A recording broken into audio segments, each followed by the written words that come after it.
Start it up.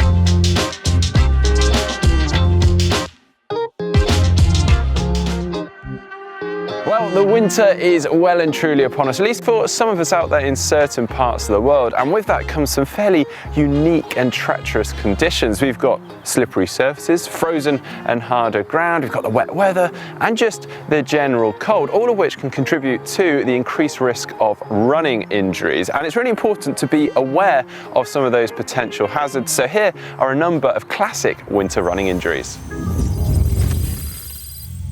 Now, the first one to be wary of is the strained groin. Now, I know it sounds fairly comical, but it can actually be really quite painful and uncomfortable. Now, with the conditions this time of year, with them being slightly more slippy, it can be quite easy to lose your footing and potentially strain a muscle, particularly in the hip or groin region, as we sort of extend with our foot out back and lose that traction with that rear foot. Now, I need to listen to my own advice here because I actually slipped on some ice this morning whilst I was out running, but try and stick to some busier, well-trodden paths that potentially the ice would have thawed out on a little bit more, and are well lit if you are running in the dark in the morning or evening. Now, if you are wanting to venture off-road, then try and wear an off-road specific shoe, or at least a shoe with good tread like these ones here, and that's just going to help with that traction. But of course, you can still slip, so another preventative measure you can make is actually making sure that your hip and groin region are nice and flexible and mobile in case that does happen. But of course, if it is that bad that you really can't run outside,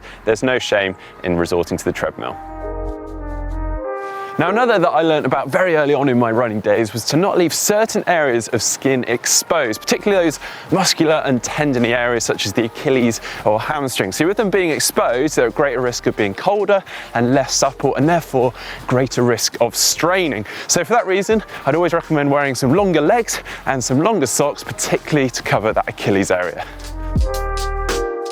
But how about blisters? Now, this might not be an obvious injury, but they can certainly hinder or stop a run. And if you're experiencing anything like we are in the UK at the moment, then it's pretty hard to avoid, given that it rains more or less every other day. Now, I've just learned to accept this with my runs, that my feet are going to get wet even if I'm running on the sidewalk or pavement. But how you deal with that is important. Now, I'd really recommend that you wear some breathable socks and also some well-fitting shoes. But if that still isn't enough and you are still experiencing some rubbing, some blisters, or feel a potential blister coming on, then I used to actually apply Vaseline or petroleum jelly to that problem area before each of my runs.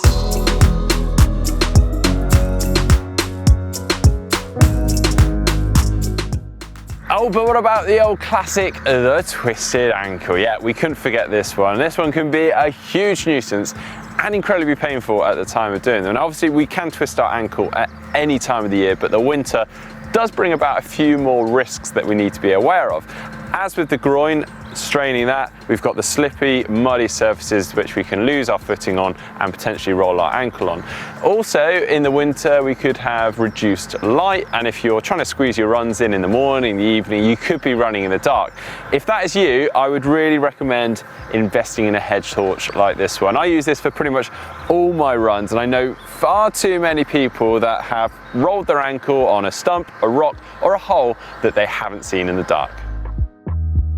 Now, another problematic area for some runners can be their knees. Now, this tends to be due to a combination of the harder surfaces, the harder ground, the slippy ground, and even the uneven surfaces. This can all put additional stress on that knee joint, the muscles and the ligaments surrounding that. Now, personally speaking, I've actually slipped, I've rotated and tweaked my knee before in the mud, which really reinforces that need for the appropriate footwear for the conditions that you're running in, but also making sure that you're well warmed up and the muscles are ready for that run before you head out.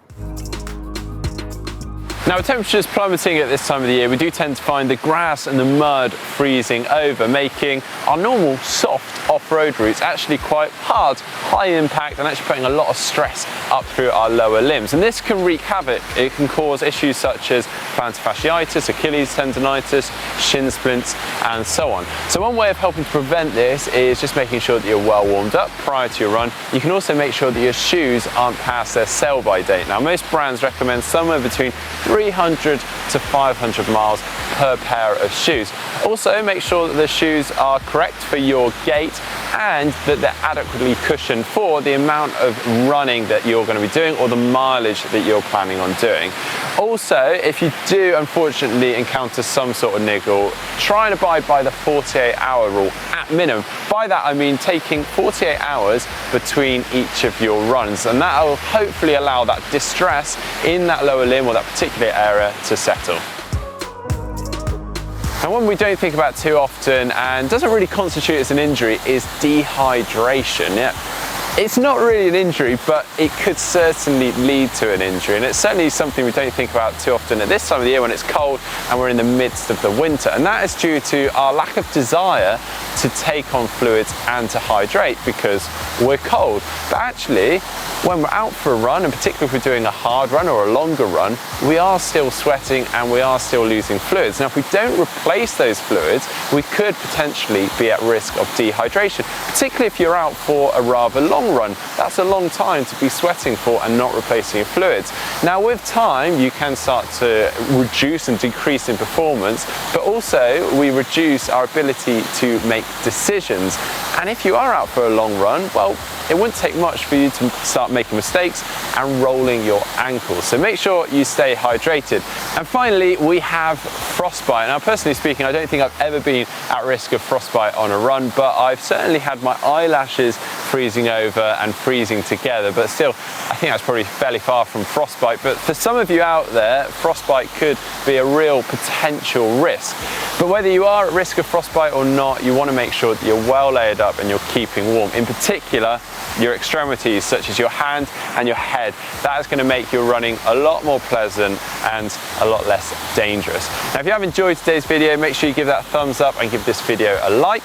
If you'd like to see more from GTN, you can click on the globe and subscribe to GTN. If you'd like to see some winter running mistakes, you can see that by clicking just down here. And if you'd like some advice on shoes and which shoes you should be running in, you can see that by clicking just down here.